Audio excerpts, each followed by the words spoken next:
Bueno, estamos comenzando el live de Cátedra Rodríguez Alcala. La idea es charlar hoy un poquito de algunos temas relacionados con propiedad intelectual y diseño.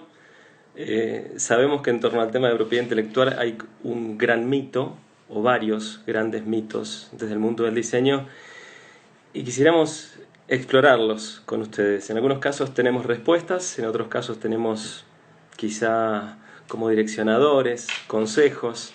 Así que bueno, durante este periodo de acompañamiento virtual de la cátedra, en el marco del periodo de acompañamiento virtual de FADU en la Universidad de Buenos Aires, la idea es abrir el juego a que ustedes en los live puedan hacer preguntas en tiempo real sobre el mundo del diseño gráfico, del diseño industrial, del diseño de producto en general. No diría que esto está cerrado solamente a las dos carreras a las cuales inicialmente la cátedra aplica, que es a industrial y a gráfico. En realidad, si alguien está en otra especialidad del diseño, perfectamente puede participar de estos espacios y conversar con nosotros lo que quieran conversar.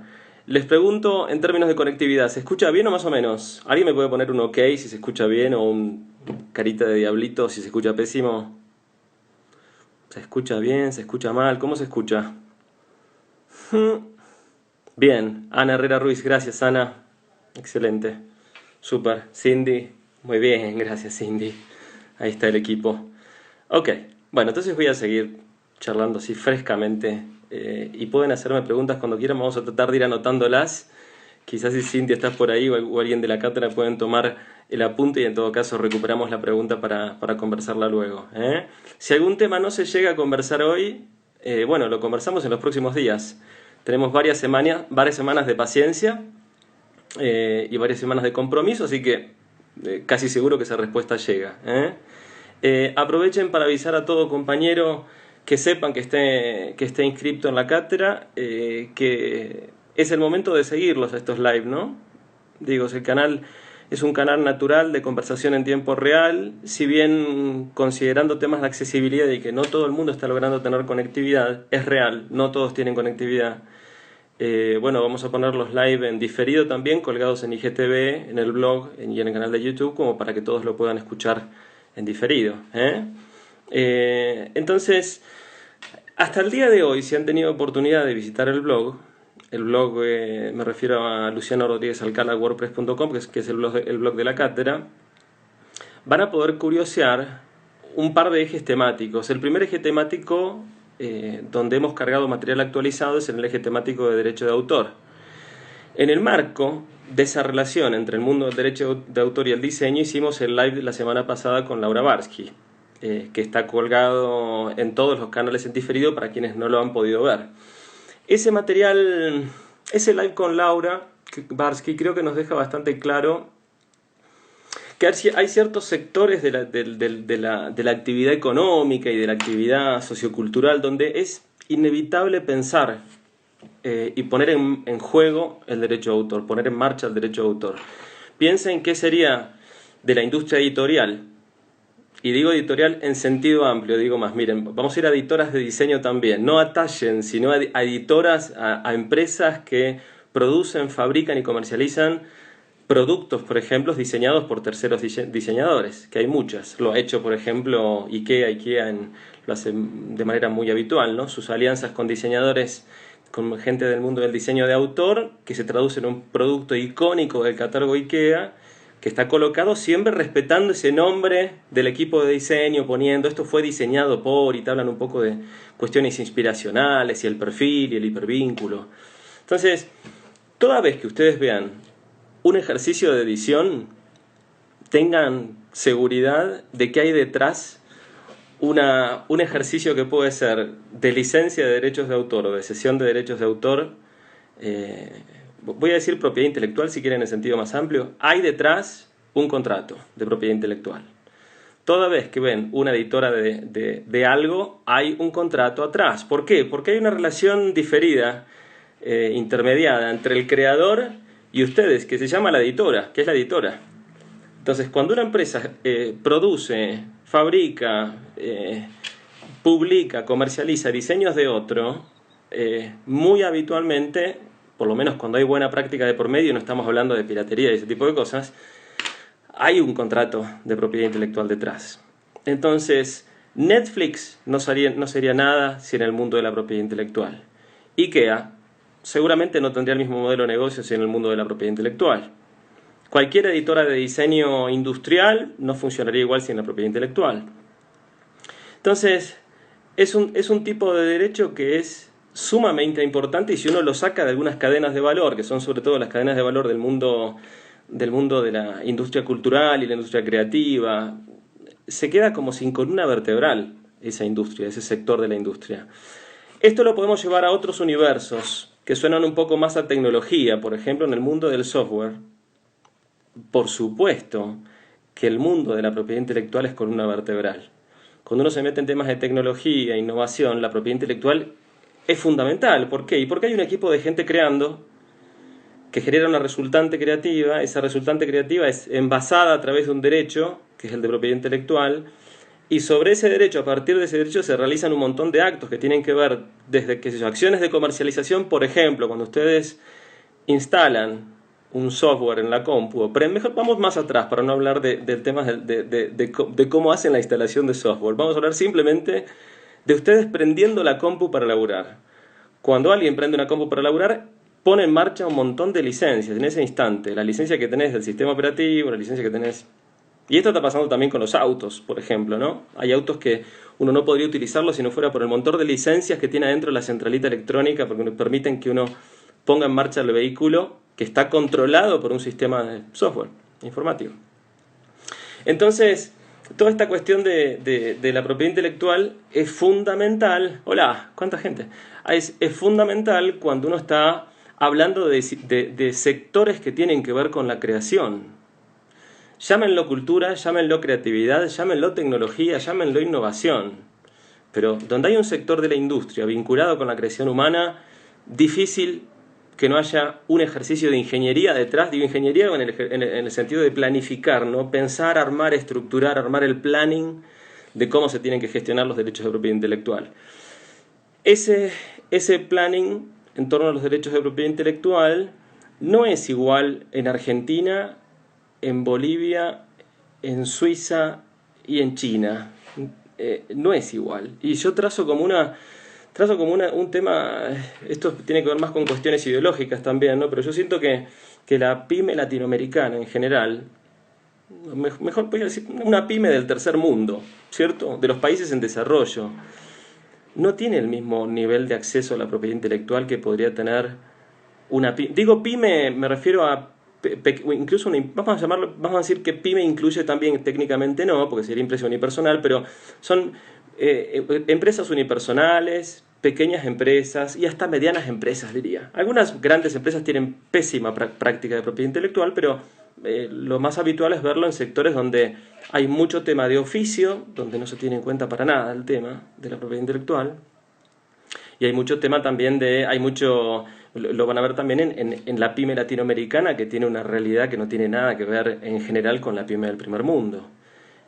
Si uno se preguntara cuántos salarios mínimos vitales y móviles me cuesta a mí, latinoamericano, acceder a una protección global de marca, por ejemplo, créanme que son muchos más salarios latinoamericanos que la cantidad de salarios gringos que serían en el caso, o suizos o italianos, porque nuestro salario mínimo vital y móvil está mucho más abajo que el del primer mundo.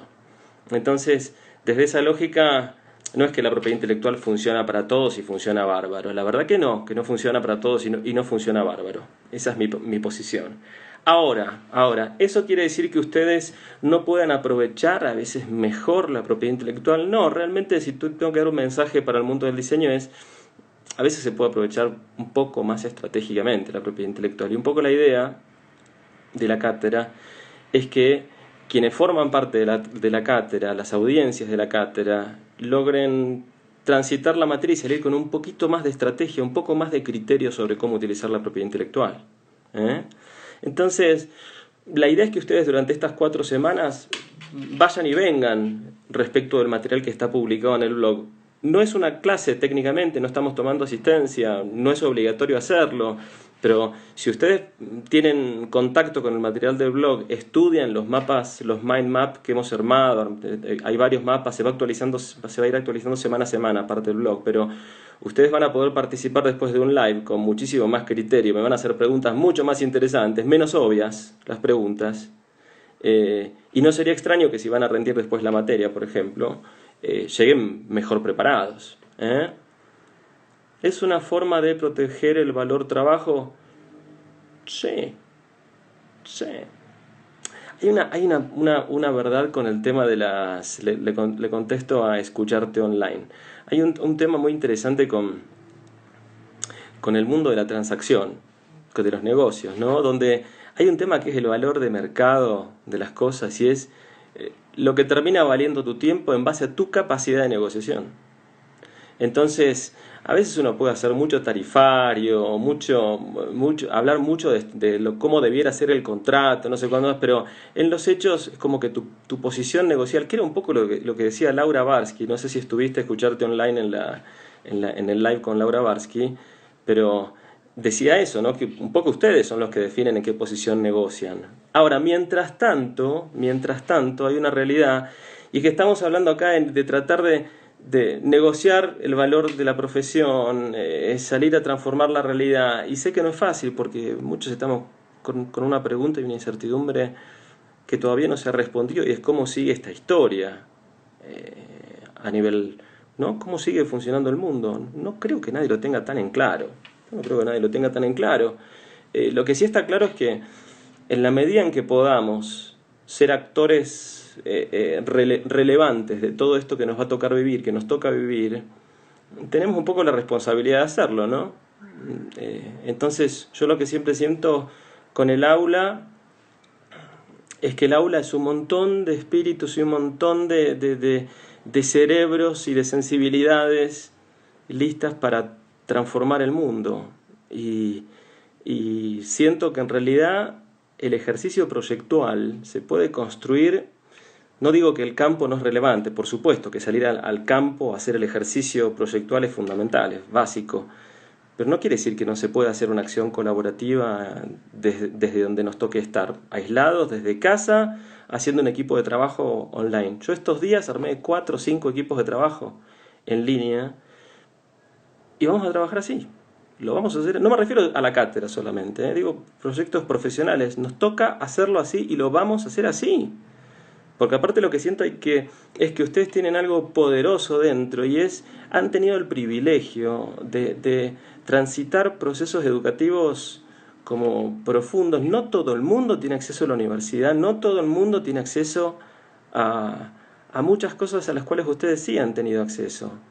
Y desde ese lugar creo que tenemos como un diamante en bruto, que es esa capacidad, ¿cierto?, que sería genial ponerla en marcha en proyectos innovadores. Me fui completamente del tema de propiedad intelectual, voy a volver al tema de propiedad intelectual. Viene una época especial de importancia para la innovación. Sí, claro, viene una época de especial importancia para la innovación. Absolutamente, absolutamente. En relación al tema de propiedad intelectual, voy a hacer un foco hoy como para cerrar el tema de derecho de autor, si bien vamos a cargar un par de cositas más de derecho de autor entre mañana y el domingo. Ya estos días vamos a empezar a cargar temas de marcas, por ejemplo. Semana próxima, temas de modelos industriales. Marcas es algo que tiene que ver, ténganlo en cuenta esto, no solo con el mundo del gráfico.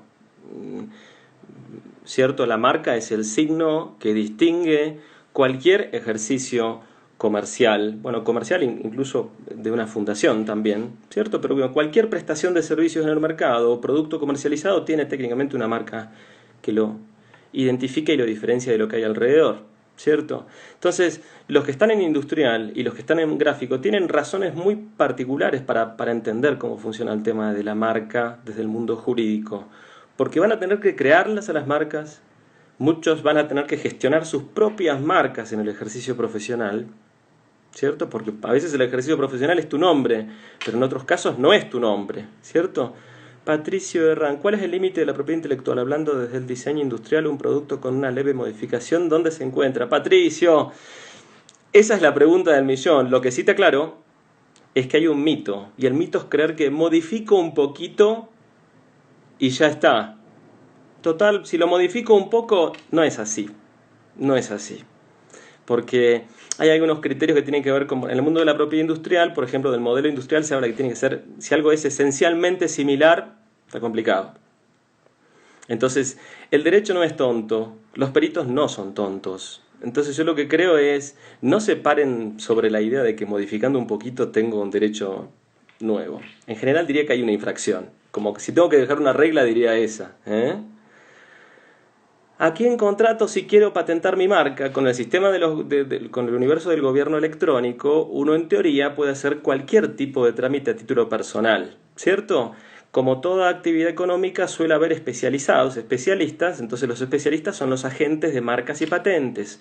Si tuviera que recomendar, avanzaría un poquito más, diría abogados especializados en el tema. Creo que es el universo idóneo. Ahora, no te olvides nunca, Cami Fuchs, que el hecho de que vos obtengas un título de propiedad industrial o un título de propiedad intelectual, un certificado de derecho de autor, no significa que el proyecto sea viable económicamente ni que sea deseable humanamente.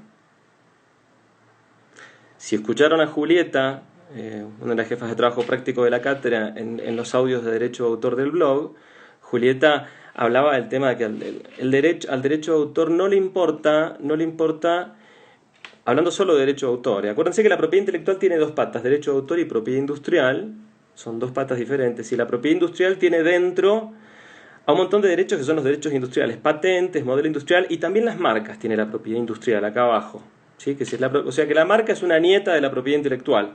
La propiedad intelectual es la mamá de todo. Abajo tiene dos hijos, derecho de autor y propiedad industrial, y abajo están estos hijitos abajo de la propiedad industrial. Entonces, lo que te decía era, al derecho de autor no le importa, por ejemplo, qué tan bella es la obra. Al derecho de autor no le importa si Cami es Do Amaral o si Cami es Picasso. Lo que le importa al derecho de autor en realidad es que la obra tenga esos rasgos de originalidad que son muy... Hay como un universo de interpretación bastante interesante sobre el tema de la originalidad, porque la originalidad a los ojos de un universo grande de la doctrina, que son los que opinan y entienden de este mundo del derecho, la originalidad tiene una contradicción, y es que, por ejemplo, yo diría que un conjunto de 11 palabras dispuestas de cierto modo podría tener originalidad suficiente. O sea, un poema de 11 palabras podría tener originalidad.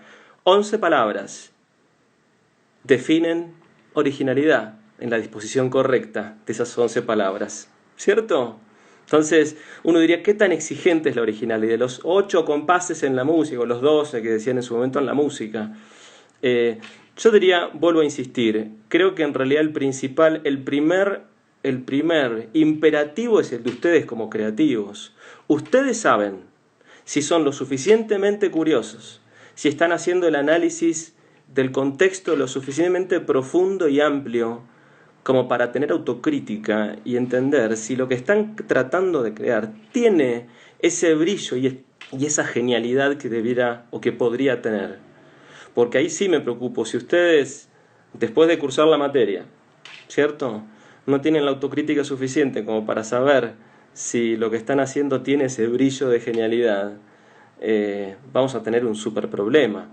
Yo en general diría, cuando alguien me hace una consulta y me dice, Lu, ¿qué opinas de esto? Yo suelo mirarlo, el mismo ojo, creo que es el ojo que ustedes un poco tienen también, si ustedes son consumidores ávidos de contenidos del mundo, ¿cierto? Entonces, cuando ustedes ven algo y les suena que algo que no está lo suficientemente brillante, ¿cierto?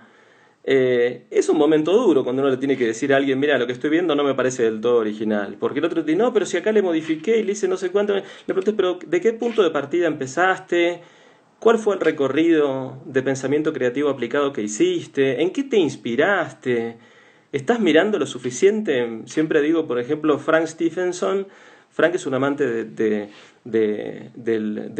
biomimetismo, ¿no? Entonces, un ávido consumidor del universo simbólico e incluso funcional de las ciencias naturales. Entonces, hay que levantar mucho la vista, no mirar tanto el escritorio. Esto que decía Laura Barsky, de no apoyarnos tanto en el recurso técnico, porque a veces la comprensión de esa nueva herramienta técnica que funciona casi como un template Van tan rápido los recursos técnicos, las herramientas, los tools que aparecen con el software de creatividad, ¿no? En general, de Illustrator, Photoshop, lo que fuera. Va tan rápido todo que uno no llega a dominarlo en profundidad. Entonces, cuando uno no llega a dominar en profundidad el uso de una herramienta, lo más seguro es que lo que está generando tenga rasgos un poco estandarizados, un poco comoditizados.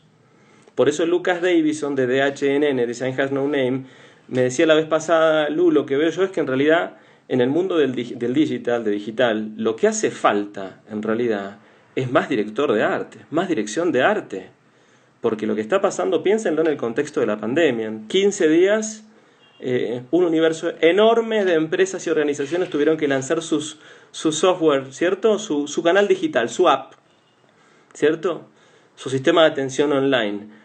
Miren lo que se ha hecho y van a ver la cantidad de soluciones estandarizadas que hay. Entonces, el futuro va a ser de quienes puedan volar, no solo en temas de funcionalidad, sino también en dirección de arte.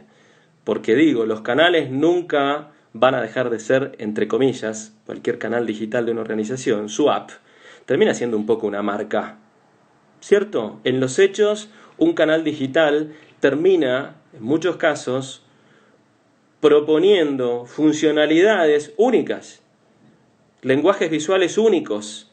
Entonces, es difícil no pensar los canales digitales desde el universo marcario. Es difícil no pensarlo. Esperen que voy a subir un poquito a ver si veo alguna pregunta. Se eligen por concurso. Mariano Iglesias. Marian, a ver, el tema no es tanto para hoy. Me parece que estamos mucho más atrás en argumentación, pero te diría que a nivel, en la justicia, cada parte, demandado o demandante, tienen su propio perito. El juez también puede tener su perito, por supuesto. El juez toma una decisión en base a eso. Y las estructuras, los cuerpos periciales, inicialmente son convocados a través de instituciones. Las instituciones designan, sobre todo cuando es convocado de institución, la institución designa un cuerpo de peritos. Pero aún así, Mariano, yo lo que hago es invitarte a replantear la pregunta. Creo que es un tema de curiosidad. La pregunta está buena desde la curiosidad. Desde los hechos vuelvo a decirte, creo que hay un sentido común que tiene que ser más fuerte que el jurídico. ¿Me seguís la lógica? ¿Me siguen la lógica? Porque, insisto, son ustedes, si son ávidos consumidores de contenidos que son el insight del proceso creativo, los que están en condiciones de decir si lo que están haciendo es original. Yo hago un indicador así, de 0 a 10, ¿qué tan original es lo que están haciendo? ¿Qué tan distintiva es la marca que estás creando? ¿Cierto? ¿Qué tan diferente es el logo que estás haciendo? Y bueno, cuando uno se apoya en la construcción del logo, en una figura primaria, un círculo, le pones de fondo color rojo, y sí, seguramente no estamos haciendo un ejercicio que vaya a dar, esto es medio einsteiniano, ¿no? El ejercicio seguramente no va a dar algo tan diferente si no buscamos la diferencia. En la exigencia creativa, en el camino recorrido, en los insights escogidos. Esa es un poco la lógica. Entonces, Dios, ¿cuántos temas? A ver si me pierdo alguno más abajo. 62, Sofía. Frank, con el tema auto, por ejemplo, ¿qué pasa con un rediseño propio de un modelo de una marca si tomo rasgos característicos de la marca y me inspiro en modelos anteriores? Gonza D'Ambrosio, debe ser. Gonza, ¿qué pasa desde qué lugar? A ver, habría que afinar un poco la pregunta también, ¿no? Yo diría lo siguiente. Respecto de Frank en particular, me pasa algo. Me cuesta plantearlo tan no puedo ser muy objetivo, ¿cierto? Con Frank. Pero lo que sí siento es que Frank tiene al diseñar el Mini Cooper, el nuevo Mini Cooper y el nuevo Fiat 500, dos íconos de Inglaterra y de Italia respectivamente, logró tomar el ADN, obviamente expresado en producto, de dos culturas bien diferentes y bien claras y bien fuertes, ¿no? Y logró encontrar los argumentos en el ejercicio, en el proceso creativo, que tuvo un montón de singularidades, el proceso creativo, sobre todo el del Mini Cooper, logró encontrar los argumentos metodológicos en términos de procesos y el lenguaje de diseño en términos de resultante, como para que vos sigas viendo, cuando lo ves, seguís viendo el Fiat 500 y seguís viendo el Mini Cooper, aunque sean nuevos, porque están contemporaneizados y relanzados al futuro, diría incluso, ¿cierto? Pero inmediatamente podés reconocer que hay también ves la novedad, ¿cierto? Ves las diferencias sobre el original, el de los años 60 o 50 o lo que fuera. Entonces, lo interesante de ese universo, ahí hago un paréntesis y para volver al tema. Lo que diría ahí es, hay ciertos diseñadores que logran tomar un producto determinado e interpretar el producto como marca. Y esto quiere decir darle al producto, a sus rasgos, una capacidad distintiva que no todo producto tiene. No es que todo producto tiene relevancia marcaria. Todo producto puede tener una marca delante, que no es lo mismo. No es lo mismo. Acá estamos hablando de que el resultante tiene rasgos tan fuertes, tan identitarios, que el diseño objetual del producto termina permitiendo interpretarlo como una marca. ¿Cierto? Ese terreno a mí es uno de los que más me gusta de todos. La interpretación de la relevancia marcaria del diseño de un producto determinado, ¿no? Porque es bien clara la diferencia. Una cosa es el producto que tiene la marca puesta como un sello y otra cosa es el producto que en sí mismo es la marca. Seguimos. Perfecto. Legalmente, ¿quién define si algo es o no original? No, el primero que tiene que hacerlo son ustedes. Vuelvo a insisto. Primero ustedes. Segundo, la entidad de registro. Si van a registrar, la palabra originalidad aplica solamente al tema del derecho de autor. Si ustedes van al derecho de autor y quieren registrar algo que no es original, hay una probabilidad real de que les digan, no se puede hacer el trámite de registro, de depósito. Si bien ahí les recuerdo una cosa, miren en el blog, porque acuérdense que el derecho de autor tiene una particularidad. El trámite del registro en derecho de autor no crea el derecho. El derecho existe desde el momento en que se crea la obra original. No importa si es la ilustración, si es la película, si es esa pequeña escultura que termina siendo el diseño aplicado a un producto, se llama obra de arte aplicado al producto industrial. Desde el momento en que se crea la obra, sean diseñadores industriales o gráficos, en teoría, si la obra tiene originalidad, por supuesto, si está expresada de manera reproducible, que es la segunda condición, porque las ideas no se protegen, el derecho en teoría los protege. Entonces, cuando uno va a derecho de autor a hacer el trámite, si bien van a pedirte y van a analizar la originalidad que estamos diciendo, en realidad es una facultad más judicial que de la Dirección de Derecho de Autor, pero no importa, lo van a hacer, van a mirar y les van a dar en ese mismo momento el feedback. Pueden decirles no al registro incluso. Es la oficina, ahí en ese caso es la oficina de derecho de autor la que termina haciendo ese filtro que preguntabas. Si vas a INPI a registrar una marca, entonces tenemos la propiedad intelectual que es la mamá, abajo tiene un hijo que es el derecho de autor, al lado tiene otro hijo que es la propiedad industrial y tiene varios nietos. Uno de esos nietos es la marca, por ejemplo, la otra es la patente, la otra es el modelo industrial.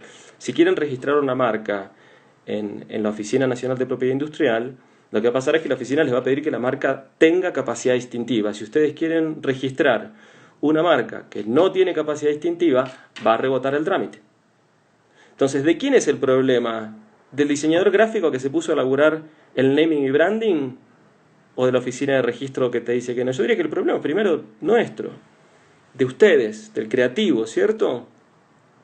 Si el creativo no le puso el estándar de búsqueda de lo que había en el entorno, comprender qué había, buscar la diferenciación sobre lo que existe, y no sería extraño que le estés entregando a un cliente una marca que en realidad no va a poder registrar tu cliente, lo cual es un tema muy muy serio, muy serio. Un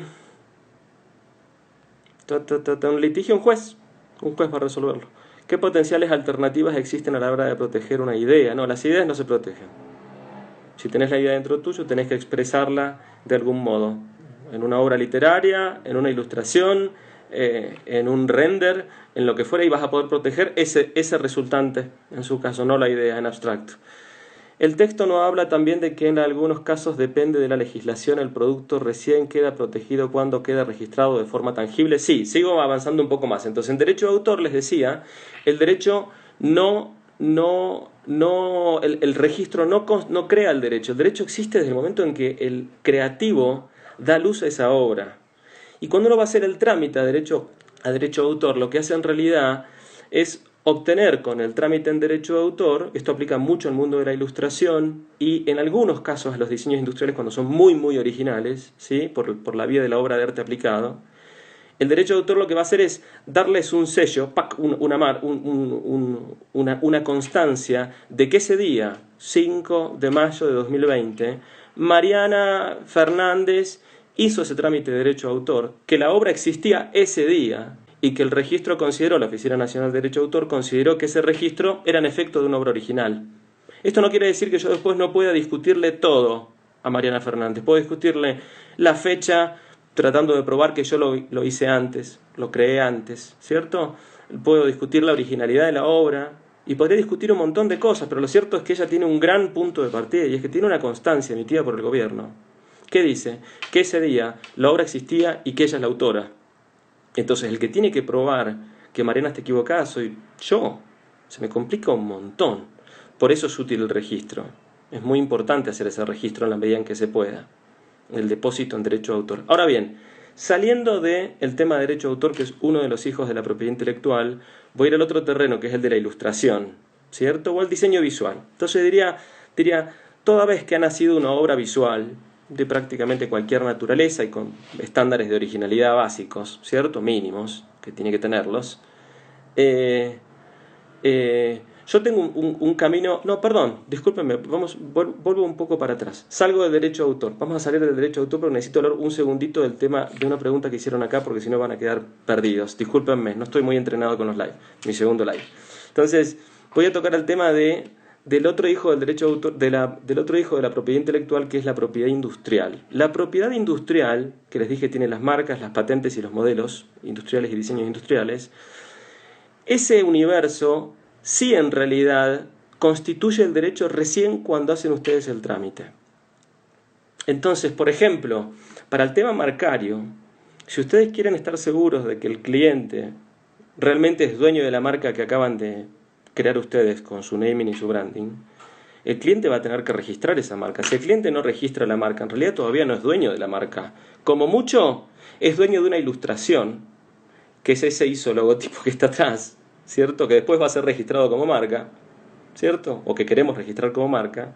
Pero en realidad lo que estamos diciendo es que cuando quiero usar ese isólogo como marca, en realidad, al no haberla registrado, tiene un problemita real. Es que primero no sabe si hay otra persona que tiene una marca similar ya registrada. Podría tener un problema. Segundo, al no registrarla podría suceder que alguien en el futuro la registra antes que él y termine teniendo derecho sobre esa marca.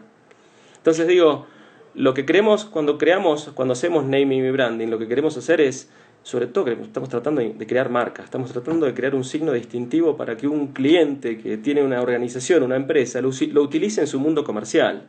Si ese trámite no termina en un registro marcario eficiente, estamos complicadísimos. Porque no terminamos de contar la película termina cuando ese cliente está usando la marca en el mercado correctamente, eficientemente, no importa, son más temas de negocios, pero la marca registrada y bajo su total control, tiene que tener el control de esa marca. De hecho, acuérdense que hay un montón de empresas donde las marcas que tienen esas empresas valen más que todos los activos de las empresas. ¿Ustedes creen que son marcas no registradas? La respuesta diría que en general no. En general las marcas más fuertes y más valiosas del mundo son marcas tremendamente registradas, muy bien registradas, en un montón de países, en un montón de categorías que ahora no vienen al caso. Entonces, la diferencia es bien clara. En el derecho de autor, el derecho existe desde la creación.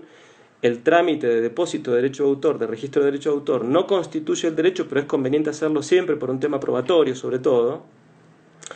Mientras que el otro universo, que es el de la propiedad industrial, los derechos nacen con el registro. Ustedes tienen que registrar la marca, tienen que patentar la invención, tienen que registrar esa nueva forma que le dieron a un producto determinado o la combinación de un producto determinado con una estampa específica, por ejemplo, también. Tienen que hacer los registros porque si no, no son dueños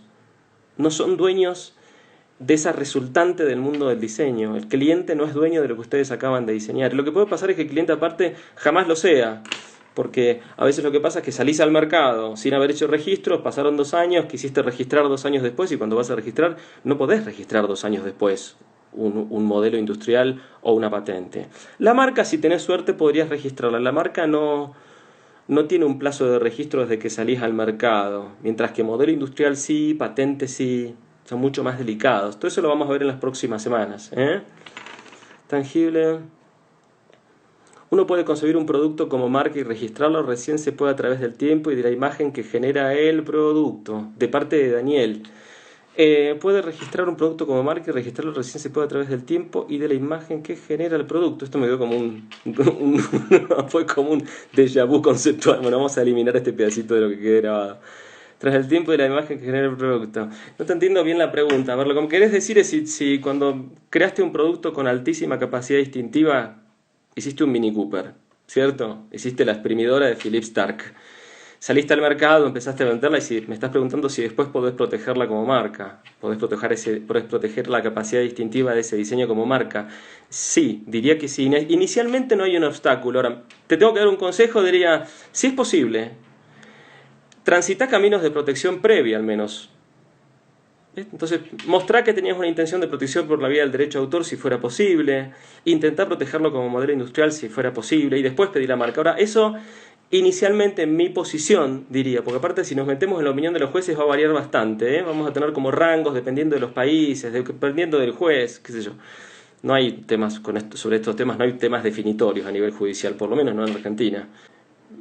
Si saliste al mercado y el producto adquirió en la práctica, en el uso, en la comercialización, en su consumo, adquirió una relevancia indiscutida respecto de su capacidad distintiva en cuanto a la morfología, por ejemplo.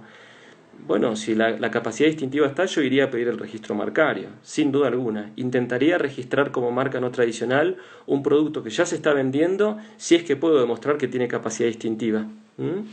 Ese es el punto del millón. Ahora, ya te aclaro, la capacidad distintiva no puede ser nunca la forma necesaria del producto. Siempre la capacidad distintiva es una forma que tiene un nivel de abstracción y de aporte cierto, evidente, más allá de la forma habitual del producto o la forma necesaria para la función que cumple el producto. Una silla, 4 patas, una tabla cuadrada y un respaldo cuadrado difícilmente va a ser marcario, va a tener relevancia marcaria porque su forma no tiene capacidad distintiva. Pau, ahora buscamos acá más abajo, Mariano, Pitaluga, Sebastián, perfecto, toma un poquito de agua y seguimos entonces.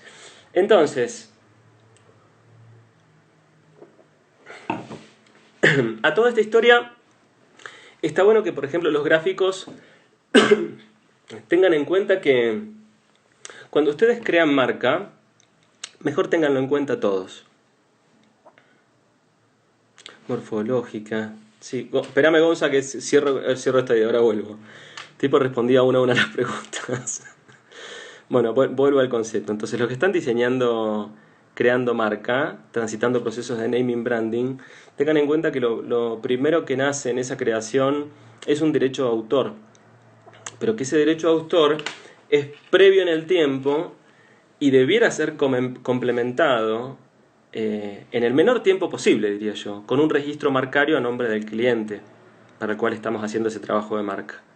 Entonces fíjense que son dos derechos diferentes, el derecho de autor de quien crea la marca, que es el diseñador, y el derecho marcario que obtendrá el cliente cuando registre esa creación que el diseñador había creado desde su condición de autor, cuando el cliente la registre como marca, ¿no? Va a adquirir el derecho una vez que haga el registro marcario.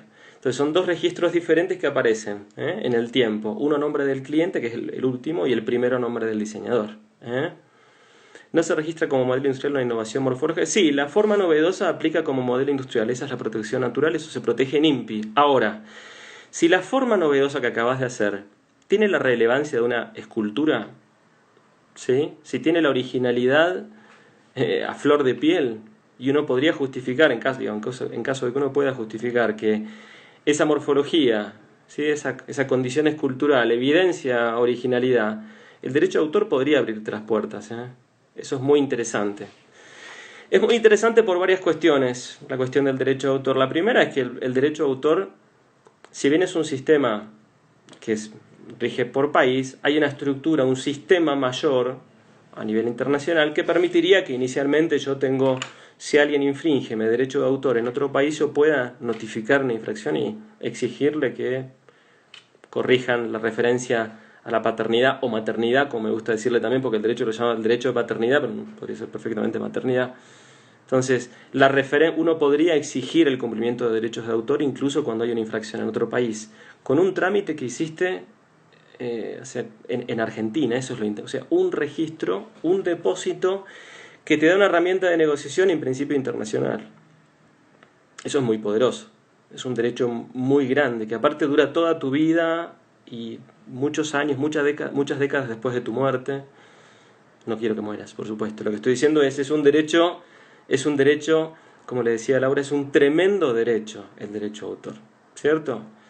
Ahora bien, si uno quiere registrar una marca y la registra en Argentina la marca, en el único lugar donde tuviste el registro de esa marca es para Argentina, y la marca es válida y registrada y es tuya solo en Argentina, tenés que ir a registrarla a cada país donde quieras registrarla, o por lo menos tramitar ese registro para que tenga impacto en cada país.